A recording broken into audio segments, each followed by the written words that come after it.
Bismillahirrahmanirrahim.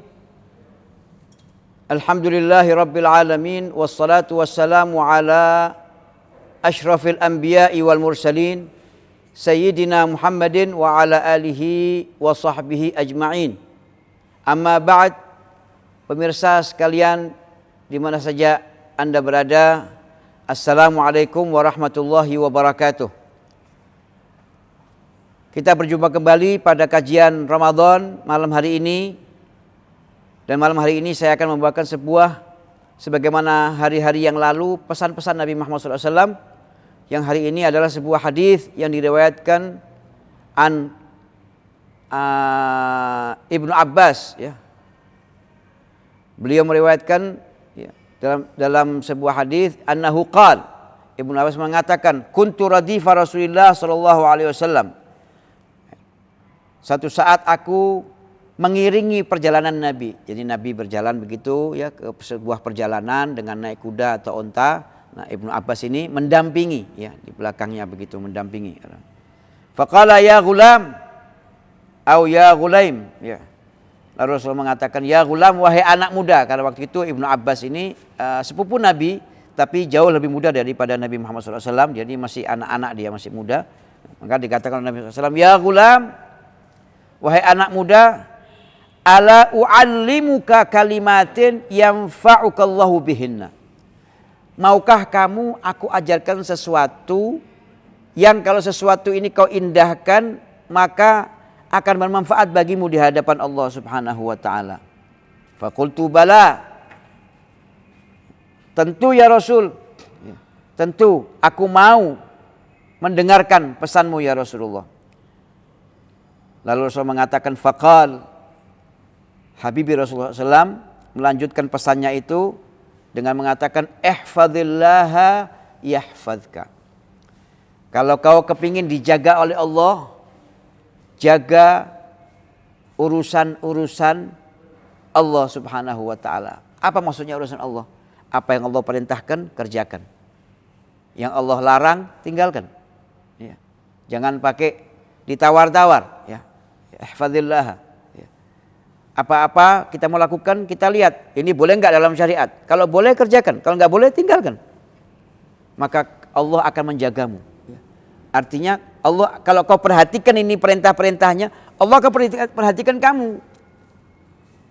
Ya. Karena Allah bikin hukum sebab akibat. Kalau kamu tinggalkan ini, kamu akan begini. Kalau kamu kerjakan ini, kamu akan begini. Nah, kalau kau kepingin selamat, nah Allah bikin aturan-aturan. Aturan-aturan ini supaya kita selamat. Nah, kalau kau kepingin selamat, jangan keluar daripada garis yang sudah digariskan oleh Allah Subhanahu wa taala. Apa saja yang Allah boleh kerjakan, apa saja yang Allah larang, tinggalkan, ya, tinggalkan. Naam. Ihfazillah yahfazka. Ya. Allah akan menjagamu, ya. Akan memperhatikanmu sebagaimana engkau mengindahkan dan memperhatikan apa-apa yang menjadi tuntunannya. Ihfazillah tajidhu amamak. Ya. Ya. Ihfazillah, ya. Jadi pesannya ini, usahakan apapun yang kamu lihat, dimanapun kamu melihat keberadaan Allah di situ. Ya. Ketika kamu misalnya dapat nikmat, kamu harus melihat keberadaan Allah. Kamu harus melihat campur tangan Allah di situ. Alhamdulillah, Allah berikan kepada aku ini. Ya. Ya. Karena tidak ada yang tidak ada campur tangan Allah di situ. Ya. Ketika kau dapat nikmat, syukuri. Ya. Kau melihat bahwa ini adalah karunia Allah. Aku berikhtiar, tapi Allah merestui untuk aku mendapatkan ini, sehingga aku bisa meraihnya. Ya. Ihfazillah. Ketika kau dapat musibah, kau harus melihat ya, bahwa Allah Subhanahu wa taala punya rencana baik di balik petaka ini, di balik musibah ini. Kau selalu melihat positif kepada Allah Subhanahu wa taala ya. Bahwa semua terjadi itu atas kehendak Allah ya. Karena ada sebuah hadis mengatakan kalau andaikan orang seluruh dunia dari sejak Nabi Adam sampai akhir zaman semua sepakat untuk menolong kamu atau memberikan sesuatu kebaikan kepada kamu, tetapi Allah tidak menghendaki kau menerima itu, maka upaya seluruh umat manusia ini tidak akan bisa tercapai ya. tidak akan bisa sampai kepadamu. Begitu juga sebaliknya, kalau seluruh manusia ini bersepakat untuk menghancurkanmu, untuk mencelakakanmu, tetapi Allah tidak menghendaki engkau celaka, maka engkau tidak akan celaka. Artinya apa? Semua itu kebaikan adalah semua yang baik yang kita terima maupun ketidaknyamanan yang kita rasakan, itu semua ada campur tangan Allah Subhanahu wa taala. Ketika kita dapat nikmat, Allah rasa itu nikmat yang layak untuk kita dapatkan saat ini. Dan ketika kita mendapat petaka, bisa jadi petaka itu Allah ingin menahan kita dari sesuatu yang lebih besar petakanya. Ya. Misalnya kita mau pergi, tiba-tiba datang hujan, ya. Nggak jadi pergi, dan kita udah janji sama teman. Ya. Atau tiba-tiba kendaraan tidak ada, hujan lebat. Ya. Bisa jadi Allah nggak takdirkan kita keluar supaya kita nggak celaka di jalan. Mungkin di jalan nanti ada musibah apa dan sebagainya. Artinya kita melihat Allah selalu, ya. Kita dapat nikmat kita syukuri, kita dapat petaka kita bersabar, ya. Karena kita melihat ini adalah karunia Dia. Ihfadillah tajidhu amamak, ya. Maka apapun yang kamu dapetin, kau mendapatin Allah di situ. Dimanapun kamu berada, kau mendapatin Allah ada di situ. Kalau kita sudah merasa bahwa kita dekat dengan Allah, maka hati kita akan tenang, akan nyaman, ya. Di mana-mana kita mendapatkan Allah, kita merasakan kehadiran Allah di dalam diri kita, maka kita akan merasa aman. Seorang yang merasa dalam keadaan terjaga, ya, dalam keadaan terlindungi, maka dia akan merasa nyaman. Seorang pejabat ketika dia sadar bahwa sekelilingnya itu sudah dijaga dengan alat-alat yang canggih, dengan pasukan-pasukan yang kuat, dengan senjata yang canggih, maka dia akan merasa aman di situ. Tetapi ketika dia merasa, ya, bahwa penjagaan tidak ada, maka dia dituntut waspada yang lebih banyak, ya, lebih waspada lagi. Nah, tapi ketika dia merasa terjaga, maka dia akan merasakan kenyamanan. Dan begitu juga orang yang selalu merasakan kehadiran Allah di dalam dirinya, dia selalu melihat Allah di dalam setiap gerak-geriknya, di dalam setiap yang dia dapat, dalam setiap yang dia rasa, ya. Sehingga dia merasa aman, ya. Ta'rif ilaihi firraha ya'rifuka fisyiddah. Nah, ini yang saya terangkan tadi. Ya. Kalau kamu di waktu senang, di waktu bahagia, kau tidak melupakan Allah, maka Allah tidak akan melupakanmu di saat kau dalam duka. Ya. Nah, biasanya manusia ini kalau senang lupa sama Allah. Ya. Ketika kita lagi senang, dagangan laris, untung banyak, uang banyak, ya, semuanya bisa kita beli, kita lupa sama Allah. Ya. Ya. Wong kita ini kadang-kadang pemirsa susah saja, sholat kita nggak bisa khusyuk, apalagi waktu senang. Ya. Tambah sholatnya biasanya nggak khusyuk. Ya. Sholatnya sekedar ya sudahlah, sekedar gugurkan kewajiban saja. Ya. Ya, tapi itu masih lebih baik daripada nggak sholat. Ya. Nah, kalau senang biasanya lupa, tapi kalau susah, ya, makanya malaikat itu pernah bertanya sama Allah Subhanahu wa taala, dikisahkan begitu, bahwasanya Allah itu kalau mau menurunkan azab, aku akan turunkan azabku atau musibahku kepada hambaku si fulan. Malaikat tanya, ya Allah, karena aku rindu kepadanya. Ya Allah, kenapa justru kau rindu, kau kasih musibah? Karena hambaku ini kalau dia senang dia lupa sama aku, tapi kalau dia susah dia merengek kepada aku, dia ingat kepada aku dan dia merengek. Aku rindu suara rengean dan doa-doanya. Ya. Jadi kata Rasulullah SAW, ya, kenalkan dirimu kepada Allah. Ya. Artinya di mana saja ada kebaikan kau di situ ada, di mana ada perintah di situ kamu ada. Ya. Jika kau dikenal oleh maksudnya itu kamu dekat sama Allah gitu loh. Ya.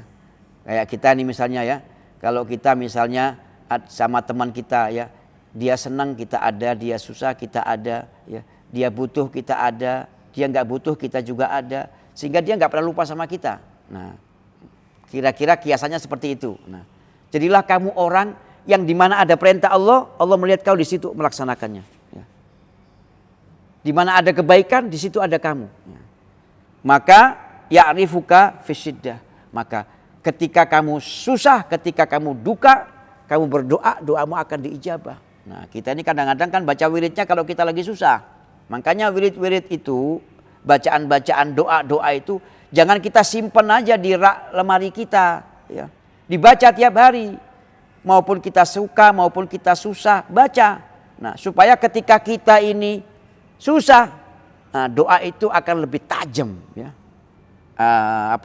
Reaksinya. Naam. Wa idza sa'alta fas'alillah.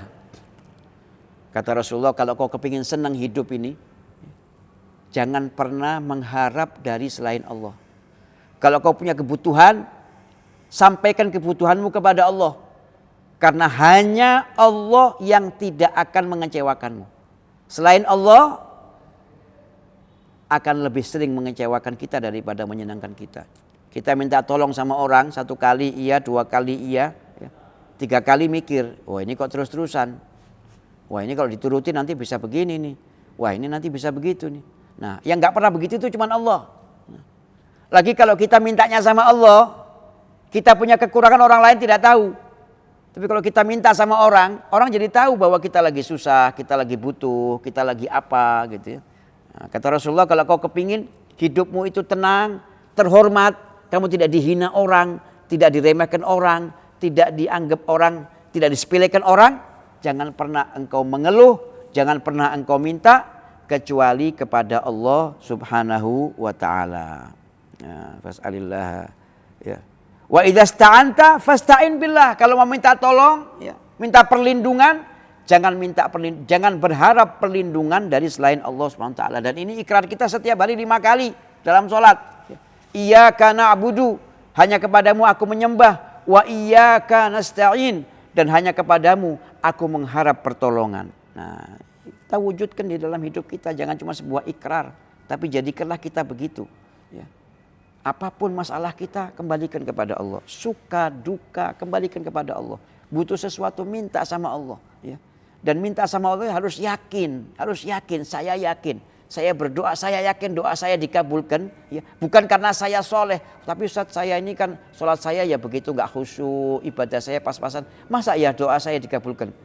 Jangan berharap Allah mengabulkan doa kita itu dengan ibadah kita. Minta kepada Allah agar Allah berkenan mengabulkan doa kita dengan belas kasihnya. Bukan dengan ibadah kita. Ya. Sesempurna apapun ibadah kita, kalau dibanding dengan nikmat yang Allah berikan, itu nggak seimbang, nggak sebanding. Makanya jangan pernah kita menggantungkan, ya, jangan pernah kita bergantung kepada amal kita. Bergantunglah kepada belas kasih Allah, kepada rahmatnya Allah, kepada ampunannya Allah. Ya. Minta ya Allah. Ya. Kalau berdoa kepada Allah itu dengan sebuah pengakuan, ya, jangan sombong. Ya Allah, aku adalah hamba-Mu ya Rabb. Aku sadar ya Rabb, aku berdoa kepadamu, aku sadar bahwa aku ini penuh dengan dosa. Salahku banyak, aku ini bodoh akan hak-hakmu. Banyak yang aku tidak tahu tentang perintahmu. Dan banyak juga yang aku tinggalkan daripada sunnah-sunnah nabimu ya Rabb. Tapi ya Allah yang membuat aku memberanikan diri menengadahkan tanganku kepadamu. Dan lisanku mengucapkan permohonan-permohonan kepadamu. Karena husnudzanku kepadamu ya Rabb, bahwa engkau akan merahmati aku. Maka aku mohon ya Rabb, kabulkan doaku, terimalah panjatan doaku ini dengan rahmatmu, dengan kasih sayangmu, dengan belas kasihmu. Lalu sampaikan apa hajatnya. Begitu cara berdoa. Jangan sombong ya Allah, saya butuh mobil ya Rabb. Tolong ya Rabb, jangan lama-lama ya Allah. Jangan begitu berdoa itu. Ya. Allah kok kita perintah. Kita kadang-kadang kalau doa itu merintah sama Allah. Ya Allah saya sudah minta dari dulu kok tidak dapat-dapat ya Allah. Loh, memangnya Allah ini kita punya bendahara Pak. Ya. Minta sama Allah itu dengan kerendahan hati. Nah insya Allah kabul dan yakin. Ya. Ustaz saya sudah berdoa dari dulu, yakin. Dikabulkan pasti. Ya. Kapan Allah akan kabulkan? Itu pada waktu yang Allah anggap layak. Bukan pada waktu yang kita inginkan. Lalu kapan layaknya? Ketika kita mampu menerima nikmat itu. Nah, yang tahu kita. Yang tahu itu Allah bukan kita. Ya.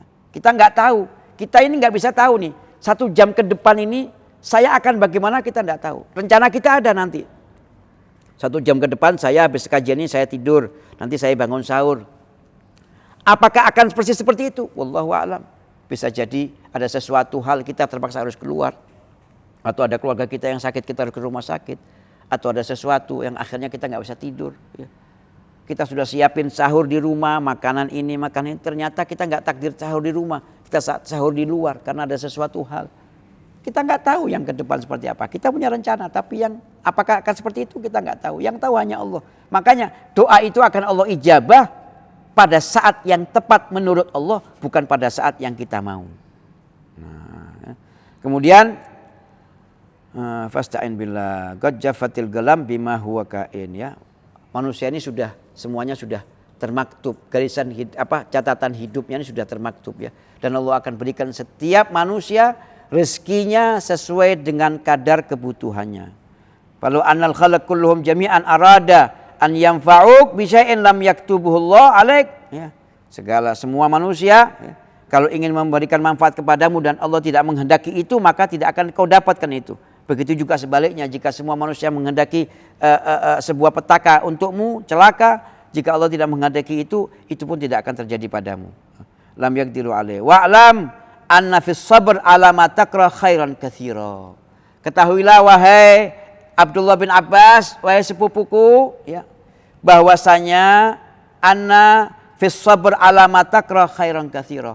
Kalau kamu bisa bersabar atas apa yang menjadi ketentuan Allah atas dirimu, maka di situ kau akan mendapatkan banyak kebaikan, akan mendapatkan banyak hikmah, akan mendapatkan banyak pengetahuan, kau akan mendapatkan banyak pelajaran. Sabar. Nah, sabar itu kapan? Inda sadmatil ula. Ya. Orang sabar itu ketika dia mendapatkan benturan itu. Ya. Jadi ketika dia dapat benturan, dia bisa mengontrol emosinya, tidak segera bereaksi, ya, tapi dia bisa bersabar, bisa menahan. Nah, biasanya kita kan nggak gitu. Kita reaksi dulu, waduh bagaimana? Wah, kita panik dulu. Setelah panik, sabar. Nah, tapi sabar itu ketika kita mendapatkan benturan itu, kita bisa mengontrol diri. Nah, untuk bereaksi. Wa annan nasr ma'as sabr. Kemenangan itu, wahai Abdullah bin Abbas, wahai sepupuku, kemenangan itu tidak akan pernah teraih tanpa sebuah kesabaran. Orang-orang yang menang itu karena dia sabar. Orang-orang yang sukses itu bisa sukses, bisa kaya karena sabar. Nggak langsung kaya. Dari mulai jualan, ya, 1 biji, 2 biji, 1 potong, 2 potong, ya, 3 potong. Karena dia sabar, continue. Akhirnya dia mendapatkan kesuksesan. Ya. Kata Rasulullah, wa annan nasr ma'as sabr. Kemenangan, kesuksesan itu akan diraih dengan modal kesabaran. Orang kalau nggak sabar nggak akan sukses. Kita usaha nggak sabar nggak bakal sukses. Ya, harus sabar. Hari ini nggak laku, besok tetap jualan, lah terus, ya, begitu. Wa annal faraj ma'al karb. Yang namanya al-faraj itu pembebasan daripada problem, ya. Kita punya masalah. Nah, lalu kita dapat selesai masalah itu, ya. Enak kan kalau kita sakit terus sembuh gitu, ya. Ada masalah, ada jalan keluarnya, ya. Nah, orang itu, ya, kalau kita mendapatkan sesuatu dengan jerih payah, kita susah sampai kita ada masalah ini, kita berusaha gini. Lalu kita dapat kemenangan, kita dapat solusi, kita dapat pertolongan, ya. Itu didapatkan apa? Harus dengan duka dulu, ya. Orang itu tahu rasanya manis karena dia tahu pahit. Kalau orang yang nggak tahu rasanya pahit, dia nggak ngerti manis. Kita tahu ini manis, kenapa? Karena kita tahu rasanya pahit, ya kan? Orang itu tahu rasanya bahagia karena dia pernah berduka. Kalau orang nggak pernah duka, dia nggak tahu rasa nikmatnya bahagia itu.